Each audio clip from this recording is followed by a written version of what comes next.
Hello and welcome to Spardha Lines, your one-stop destination for the civil services preparation. Today we have picked up a couple of important articles from the Hindu, the Indian Express and Deccan Herald newspapers. Along with it, as we have promised you, we are also coming up with the practice questions as well. Why? That is because the KAS examination is likely to be conducted and the KPSC will soon issue a notification in order to equip you, in order to mold you, in order to ensure that you would be able to make your dreams into reality. We are coming up with these practice questions as well. What are you waiting for? Hit the like button, subscribe to our YouTube channel and also share it with your fellow aspirants as well. Let's get started and look into the first question and the first article for the day.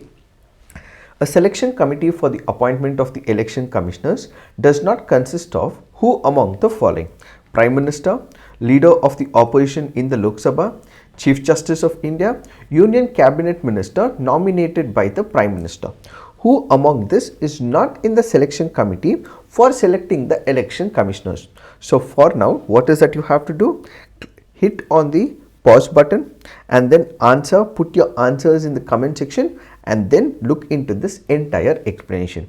So the answer to this would be Chief Justice of India. Why have we taken this practice question? Because this article on the Hindu makes a reference to the selection of the election commissioner as well as the chief election commissioner. Let us try and understand what is this article in greater detail. We had one of the cases in the Supreme Court of India which was about the appointment of the chief election commissioner as well as the election commissioner. Prior to the case, what exactly happened? You had the executive. Who is the executive? It is the government of India. So the government of India was appointing members, that is the chief election commissioner as well as the election commissioner.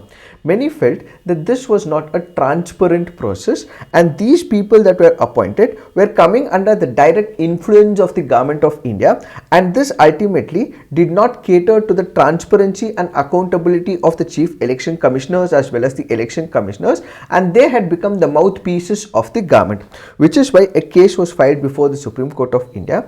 And what did the Supreme Court say? That as long as there is no law, we would come up with an initiative. This initiative will basically include the chief Justice of India, the Prime Minister of the country, Leader of the Opposition in the Lok Sabha. These three members will form a committee and they will select the chief election commissioner as well as the election commissioner. So the Supreme Court said that as long as the law is not present, it is this committee which will make the appointment. So what did the government do? The government came up with a law. According to this law, which is nothing but the Chief Election Commissioner and other election commissioners appointment, conditions of service and term of office act of 2023. So according to this act that was created by the central government, what does it say? It says according to section 7, what we will have is the Prime Minister. So the Prime Minister then followed by a Union Cabinet Minister and the Leader of the Opposition. If at all the Leader of the Opposition is not present, in that particular case, whichever is the largest political party in the Lok Sabha, that leader will be selected as part of this committee. So it was the Supreme Court which came up with a committee first, and it also said that if you are coming with the law, that committee need not be present. So whatever is decided by the law, that will take the enforceability. So what do we have as a law right now? According to this law that we have right now, we have the Prime Minister, a cabinet minister selected by the Prime Minister, and then you have the Leader of the Opposition in the Lok Sabha. So who is not included according to the law? According to the law, we do not have the Chief Justice of India. So into this particular question, what we understand is the Supreme Court had issued directions in which Chief Justice of India was present, but currently what we have is the Prime Minister, Leader of Opposition in the Lok Sabha, Union Cabinet Minister nominated by the Prime Minister. Now there was a case before the Supreme Court of India which said that according to the Supreme Court of India, ideally Chief Justice of India should have been present, but now what we have is a Union Cabinet Minister nominated by the Prime Minister. So the role of the executive is far in excess in comparison, and as a result again the transparency and accountability will not be present. So in this particular case we have the Supreme Court which refuses to stay the law. on Chief Election Commissioner and Election Commissioner, but issues notice to the government about the same is what is this article all about. So according to the present law, currently holding how is the Chief Election Commissioner selected? The bill, which is now the Act, provides the following qualifications for the appointment as Chief Election Commissioner or Election Commissioner. This person should be holding a post equivalent to the rank of Union Secretary or should have previously held such a post. He should be a person of integrity, possessing knowledge of and experience in management and conduct of elections. There are no objective criteria laid down to determine how the second and third qualifications can be met, leaving them to the subjective view of the search committee. So this particular search committee will basically filter out about 5 to 6 people who can be appointed, and this will ultimately go before the selection committee, and this selection committee will select one person or subsequent number of people from this search committee's list. So the search committee will figure out who these 5 to 6 individuals are. They will bring it before the select committee, and this selection committee will take out one name out of the selected procedure of the search committee. If you have to understand this, what the Supreme Court has done is right. However, there is what is called as the separation of powers. In Article 50, we have the separation of powers between the executive and the judiciary. If at all you love Indian polity, you love Indian politics, there is one speech that is made by Arun Jaitley ji back in the parliament, I think in 2016 or 17. This was when GST had to be introduced. During this particular session that was taking place in the Lok Sabha, Arun Jaitley ji made a very beautiful statement. He says the judiciary has taken the edifice of the legislature brick by brick. What do we understand by this? The presumption is that we have strict separation of powers. No, it cannot happen. But then we have separation of powers. There is overarching this well, that is the judiciary will enter into the domain of the legislature. The judiciary will also enter into the role of the executive as well. This at times can also reach the doors of judicial overreach. The judiciary does not want any kind of interference that happens. One such example is the NJAC, which was declared as the unconstitutional law.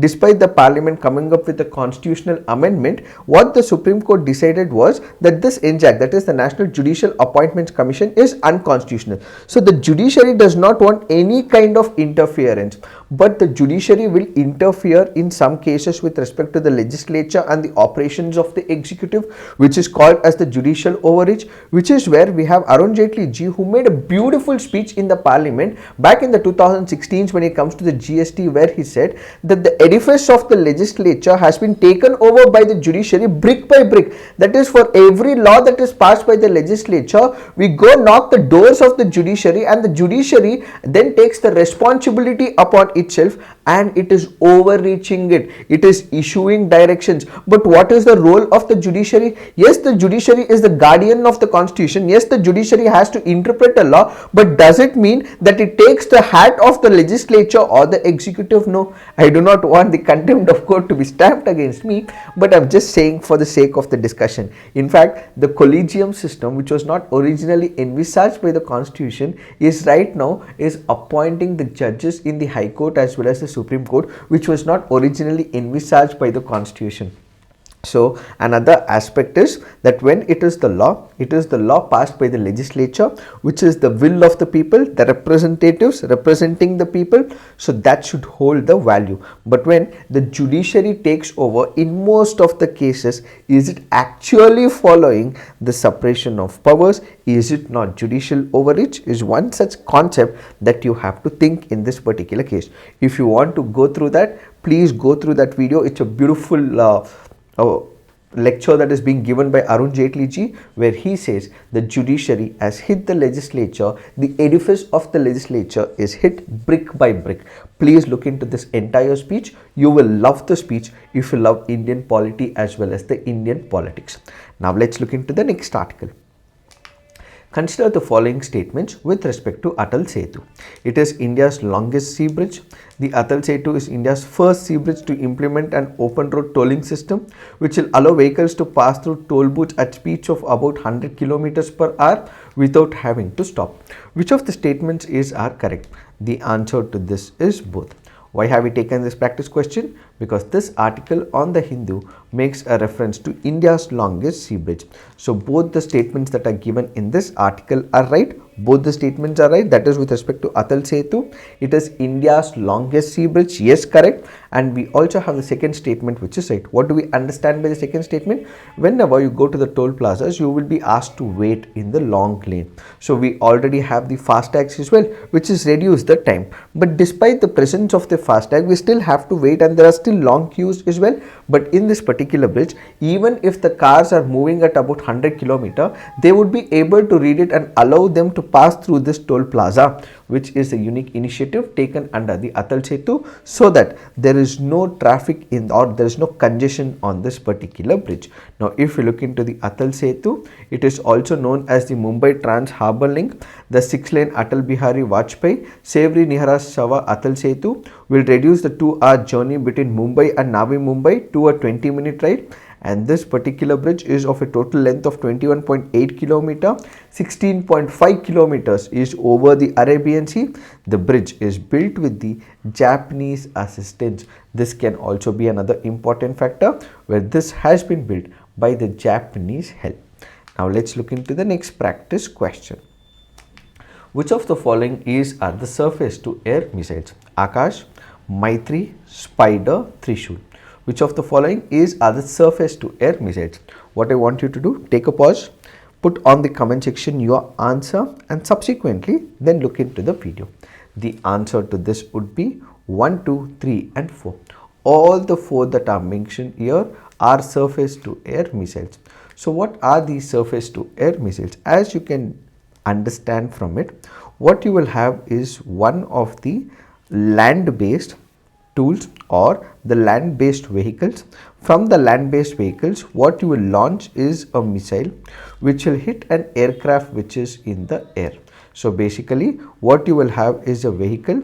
On the vehicle you would have is the launchers.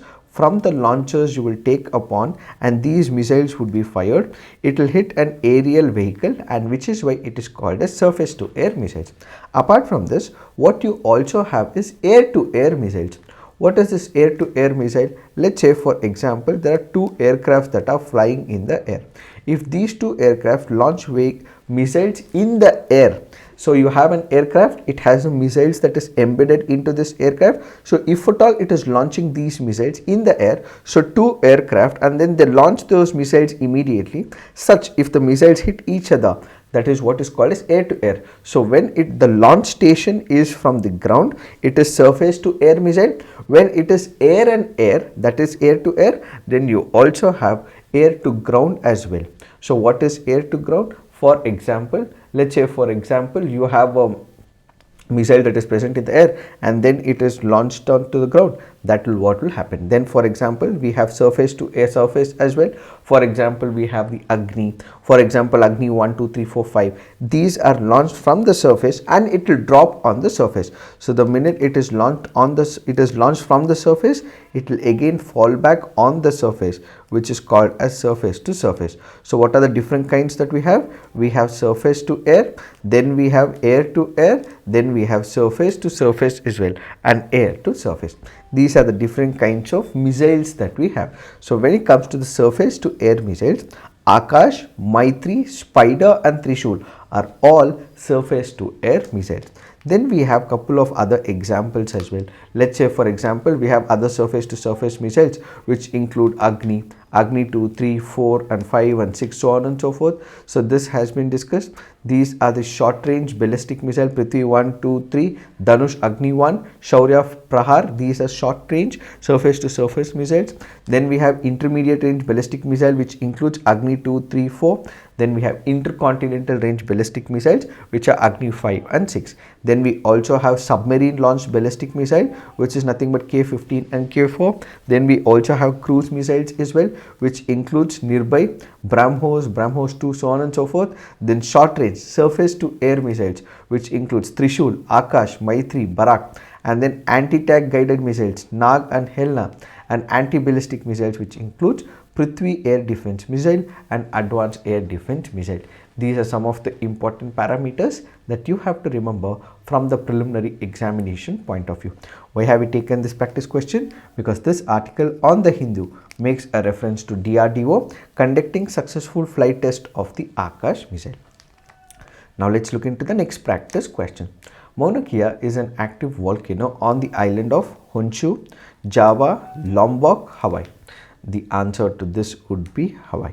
Why have we taken this practice question? Because this article on the Hindu makes a reference to Mauna Kea. Where is Mauna Kea? It happens to be an inactive volcano on the island of Hawaii. This can be very important from your preliminary examination point of view. On this island, what we have is a construction of a telescope project called as the 30-meter telescope. This 30-meter telescope has been conceived as a 30-meter diameter primary mirror optical and infrared telescope that will enable observation into the deep space. It is proposed as a joint collaboration involving institutions in US, Japan, China, Canada and India. India's participation in the project was approved back in the year 2014 and India expects to be a major contributor to the project. Why is Mauna Kea selected? That is because it is in this particular place that we would be able to see the sky very clearly.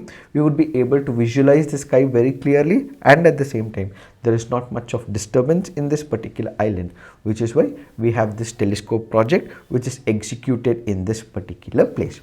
Now let's look into the next practice question or the article. This article here is speaking about Yuva Nidhi scheme. The Yuva Nidhi scheme is one of the initiatives taken by the Congress government in the state of Karnataka. What was this scheme all about? This scheme basically guarantees monthly stipend of 3,000 to the graduates and a stipend of about 1,500 to the diploma holders. These are the conditions which have to be laid before the government. One, that they should not be into further studies. For example, I have finished my graduate education. So if at all I am looking for, let's say, going to higher education, I have done my graduation, I want to look for post graduation. In that particular case, will I be entitled to the scheme? No. And at the same time, I should not be looking for any post-graduate. For example, I am a diploma holder. I want to do a graduate study. Will I be entitled to the Yuva Nidhi? No. So further education should not have been thought of by this particular individual. If at all, he has to get the money under the Yuva Nidhi. That's the first one. The second is with respect to other schemes and programs. If at all I am enjoying the benefits of another scheme, it can be the central government or it can be the state government. In that particular case, I would again not be entitled to it as well. So first thing is I should not be continuing with the further education. Second thing is I should not be having any other schemes or benefits from any other schemes. And the third is with respect to how this entire process works. Basically, this entire process is where I should not have been provided a job for about 6 months. So I am looking for a job actively, but I am still not able to get the job for about 6 months. So if at all I am not able to get a job despite looking for it for about 6 months, that is when this person will be entitled to. So they should be a resident of Karnataka and they should be part of Karnataka's for a very long period of time, and if at all they do comply by all these conditions, they would be getting a stipend of 3,000 for the graduates and 1,500 to the diploma holders. So this will basically empower these individuals. They would be able to be free as well from the vicissitudes of what is happening in the society, and at the same time with the money that they get, they would further be able to look for employment opportunities. And at the same time, if they are planning to come up with business or they already have a business, even in that case they are not entitled to this stipend.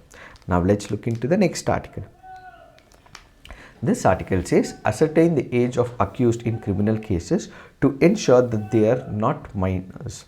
First important concern that we have in this article is, we have something called as the Juvenile Justice Act. The Juvenile Justice Act basically brings into the picture that if it is a minor who has committed a crime, this person should be investigated under the Juvenile Justice Board. They should ascertain the age of a person. They should see if this particular person has committed a crime as an adult or as a juvenile, and only then take up next subsequent actions. What if he is less than 18 years of age? If he is less than 18 years of age, in that particular case, he should not be treated like a common criminal. Let me simplify this entire process for you. Who is a juvenile? A juvenile is a person who is less than 18 years of age. If at all a person has committed a crime who is less than 18 years of age, that person will not be penalized like every other individual. We have one of the important sections in the Indian Penal Code, which is about 82 as well as 83. What if there is an individual who is less than 7 years of age? So there is an individual, there is a child who is less than 7 years of age. Irrespective of what the child does, this child will not be punished at all. So this child will basically not be punished at all because the child does not even know what is crime or not. Let's imagine for a moment that there are people who are cooking. So they are cooking for about, let's say, 5 to 10 people. So there is this syrup, or let's say for example that a poison that is placed closed in the kitchen. So the child does not know, it is playing with it, and all of a sudden this box which has the poison falls into the food. Now all the people that are present in that particular gathering are killed. So will this child be thrown behind bars? Not at all. Why? Because it is less than 7. So any individual, any child who is less than 7 years of age will not be thrown behind bars at all. Why? Because IPC section 82 clearly says so. And at the same time, if it is after 7 and if at all a person is thrown behind bars 7 to about 15-16 years of age, then even in that case it will not be thrown behind bars because they do not know actions about it. But the key major amendment that happened back in the year 2013, so there was Criminal Amendment Act that was brought into the picture. According to it, up until 2013, what we had was we have Nirbhaya case that took place. So in the Nirbhaya case, there was heinous of the heinous offences that happened, and during that particular period there was a boy who was of 17 years. This person had also committed an act of rape as well. So at that particular moment, we did not think that people of this age could even imagine of committing such a heinous offence, but that person had committed so. But when you look at the criminal laws, what does the criminal law say? The criminal law says that if at all I am committing a mistake at that particular period of time, whatsoever is the law, only that particular punishment has to be imposed on that particular person. So this person at 17 years back then was imposed not with death penalty, primarily because he was a juvenile. He was a person who was less than 18 years of age. That is when a change was brought into picture. The change was basically that if at all there is a child who is between the age group of 16 to 18 years, if the child has committed a heinous offence, if the child has been proved that he was acting as an adult, then the Juvenile Justice Board will think about it and ultimately say that this person was thinking as an adult and ultimately he has to be thrown behind bars. So who will decide it? It is the Juvenile Justice Board. What is a heinous offence? For all those cases that where you have the IPC, where the IPC has a punishment greater than 17 years, will fall under the heinous offence. You have petty offence, you have serious offence, then you also have these heinous offences. So what are these serious offences? Serious offences are where you have punishment in the Indian Penal Code which is from 3 to 7 years, and then you also have what is called as the heinous offence which is beyond 7 years. So if at all there is a juvenile who is between the age group of 16 to 18, he is thinking like an individual. If at all the Juvenile Justice Board comes to a conclusion that he is thinking like an individual, that is of an adult's age, then in that particular case this individual will be treated like an adult and he'll be thrown behind bars. So whenever there is a juvenile who is between the age group of 16 to 18 years, this individual will not be imposed with life imprisonment, and this individual will not be imposed with death penalty as well. This is also present in the Juvenile Justice Act. What is this act speaking about? Why are we discussing about it? This act basically is speaking about POCSO. So this act basically says, why did we link all that? That is because to explain you who is a juvenile, so on and so forth. So in this particular case, you have a person, let's say, who is less than 18 years of age, who might have entered into a physical intimate relationship, might have had sexual intercourse with a girl who is less than 18 years of age, and at the same time the boy is also less than 18 years of age. So the High Court of Karnataka has said that whenever you have a person who is between the age group of 18 to 22, if at all you feel that this person is likelihood of being a juvenile, please understand his age, please get the validity certificate of his age, please get all those certifications that are required to prove that this person is less than 18 years of age. There have been some people who've been thrown behind bars, even if they are less than 18, they have been assumed to be about 21 or 22 and thrown behind bars, and they have been living in the jail for more than 10 years, 20 years. So is it not travesty of justice? Is it not violating the rights of the person who's committed the particular crime? Ideally, when we speak about juvenile justice system, what we have is a progressive justice system where we have rehabilitative justice system. We have to change the mind of that individual. If at all he is less than 18 years of age, we have not ascertained the age of that person, this person is treated as an adult, thrown into the bars, he gets in conference with all those people who are above 21 years of age, and he might also become a hardcore criminal in the near future. So in order to prevent it, make sure that you ascertain the age of a person. You will ensure that this person is not above 18 or above 21. So if at all this person is less than 18, don't throw him behind this bar, but instead he has to be grouped under the Juvenile Justice Board, he has to be grouped under the child care support, he has to be grouped under a separate jail. You should not be thrown behind an adult jail, is what is this article speaking about. So basically this article goes on to say, in all criminal cases, if at all you have to bring that person as a normal adult, first ascertain the age of the accused in the criminal cases to ensure that they are not minors, is what is this article all about. Now let's look into the next article. This article says a case diary for the Indian police. So what is this article speaking about? The article here is speaking about the conference of the police officers. First, before we understand what this article is, let me give you two important concepts. Remember, these are very, very important when it comes to your public administration. So you have your public administration paper in your GS papers. So you will be asked questions related to Indian police and the governance system, so on and so forth. So one parameter that you have to remember is that we have two systems of policing. What are these two systems of policing? One is what is called as the Irish system of policing. The second is what is called as the Britain system of policing. What is this Irish system of policing? The Irish system of policing basically believes that police officers are here in the system to basically engage in what is called as the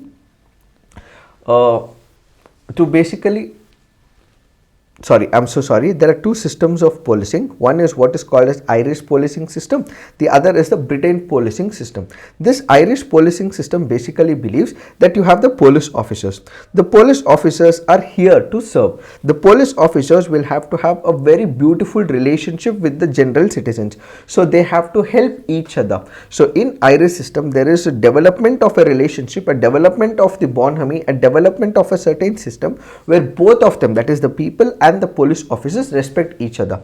Then what we have is the Britain system of policing, which was imposed on all the colonial colonies, which means to say that in the Irish system, what you have is an adaptation of a policing system for the home country of United Kingdom, where there is understanding between the police officers as well as the people. But when it comes to the British system, it was imposed as the colonial rule. Why was it imposed as a colonial rule? When you look at the colonial rule, you had a hierarchy. What is this hierarchy? What you had is an officers at the top, followed by, let's say in the present system, what we have is the SIs and the sub-inspectors and the inspectors. Then what you have is called as the constabulary system. This constabulary system basically believes that when it comes to the Britain model of policing system, you would have few people at the top level, the cream level, the higher levels, and then what you will have is a mid level, which is about the SIs, the inspectors, so on and so forth. The 80% of which will be constituted by the constabulary in the Indian police system, which will basically only listen to the SIs as well as the higher influence. So what do we have? We have the higher officers whose percentage would be about 5%. Then you would have the SIs and the inspectors whose percentage would be about 15%, and the rest of it would be about the constabulary. So why? Because these higher officials will give the dictates, will issue directions, and the constables will have to follow. Even now in India, what we exercise is this constabulary system. Why? Because we have not brought about a change, and this change has to be brought about, says the author. So the author goes on to say that even now what we have is the Indian police service officers who are technologically advanced, they have the best brains, but when it comes to the SIs or the constable, people who are not able to find job elsewhere are only coming to the constabulary or the SIs or the other things, is one of the statements is being made. And at the same time, when you look at how the constabulary system works, there are directions that are issued and they only execute these directions. So what is being perpetuated as part of the British system or the constabulary system is the fear psychosis. So you have the police officers are abrupt, they say something and people will have to follow it. In Irish system there was a bonhomie, there was a relationship, but in the British policing system there is no such relationship. It is a one-way channel. The police say and people will have to follow. There is no bonhomie or a relationship that is established. This change has to be brought into the Indian policing system, says R.K. Raghavan sir, who happens to be a former Central Bureau of Investigation director. So he says that their people stop trusting the police officers, they do not listen to the police officers, they fear the police officers. Ideally, a relationship has to be established, but this relationship is not established, says the author. So the author goes on to say that the respectable citizen would not want to go to the police station, would not want to speak to the police officers until and unless there is a rare occasion where he is not able to take care of himself. That's the major concern. Added to it, then what we have is the issue between the central and the state government. What does the author say? The author says that state governments feel suffocation of the central government when it comes to the operations of the Indian police officers. The IPS are recruited by the central government, but they work under the state government. The state government will not have any powers to suspend the Indian police officers, that is the IPS officers. So the author goes on to say, which is why the state governments feel suffocated, and at the same time they would want to create their own set of police officers who are under the direct control of them, and they do not like these Indian police IPS officers primarily because they would not be able to suspend them immediately, take action on them immediately. This happens to be a second problem. Why? Because according to the principles of federalism and 7th schedule, public order and law and order is directly under the control of the state government, despite they wielding the power in the state government. Because they yield the power of public order, they would not be able to suspend these Indian police service officer. That's another major concern. This has to change. The third is with respect to tech savvy. So of late what we have is a tech savvy officers. This has to further increase, and over a period of time what we have to do is bring in sensitivity towards the police. They have to communicate with the people, make them understand that they are here for the people, and there has to be a relationship that has to be established, is what is this article all about. Now let's look into the next article. The next article is taken from the Deccan Herald newspaper. So this article says India-Maldives Row, coercive diplomacy.